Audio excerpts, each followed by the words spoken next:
Намар ургац хураалтын үеэр хүнсний ногооны үн өгцөм хямдардаг. Учир нь тариаланчид өөрсдөө борлуулалтаа хийдэг юм. Харин өвөл, хавар, зун ногооны үн өснө.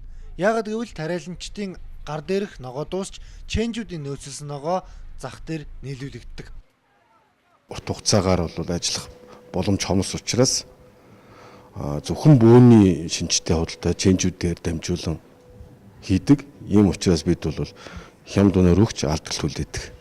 За намартай бол 2 дамжлага, өвөлдөө бол энэ дамжлага өсөөд 5 хүртэл нэмэгдэнэ.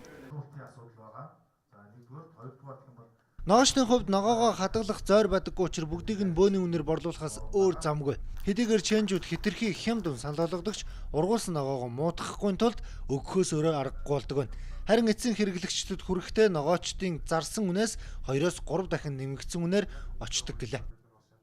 Тэр бол өнөөдрийн байдлаар хүнсний ногооны зойр агуулгын бол нэг өөрсдийнхөө хэрэгцээний нэг 60 гаруй үеийг бол одоо хадгалах ус хэмжээний агуулгатай байгаа. Энийг бас бид нэр тодорхой хэмжээнд нэмэгдүүлээр ажиллаж байна.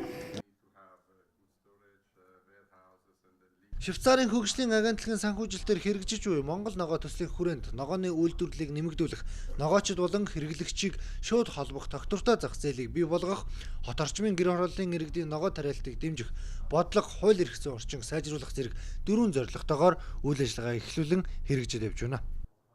Outcomes are first of all produce more vegetable. Өвөл, хавар, зуны үйлрэлд өндөр үнэтэй байж намар огцом хямдардаг тогтворгүй зах зээлийг тэнцвэржүүлэхийн тулд зойр агуулгыг нэмэгдүүлэх шаардлагатай. Ногоочд зойр түрээслэгчидтэй хамтарч ажиллаад багаар нь ногоогоо борлуулж байвал ногоочинд ч тэр эцсийн хэрэглэгчид ч тэр ашигтай байгаа. Another outcome is an